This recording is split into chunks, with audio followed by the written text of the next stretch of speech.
सांगितली जाते, पण खरं सांगायचं तर ते अनमोल आहे. ते परत बनवता येणार नाही. $120 मिलियन, 1,000 कोटी, फक्त एका चित्रासाठी? अविश्वसनीय.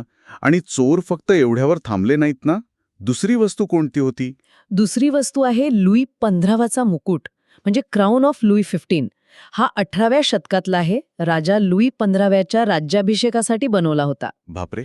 त्यात हजारो हिरे, माणिक आणि दुसरे मौल्यवान खडे आहेत. हा फक्त दागिना नाहीये, तर फ्रेंच राजेशाहीचा, त्या इतिहासाचा आणि वैभवाचा तो साक्षीदार आहे.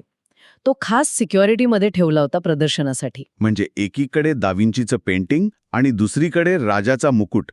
काय विचार केला असेल चोरांनी? आणि तिसरी वस्तू? तिसरी वस्तू आहे राणी ॲन ऑफ ऑस्ट्रिया यांचा एक डायमंड ब्रोच. हा 17व्या शतकातला, म्हणजे लुई 13व्याच्या पत्नी होत्या राणी ॲन, त्यांचा पर्सनल दागिना होता हा. हम्म. हा ब्रो त्यांच्या काही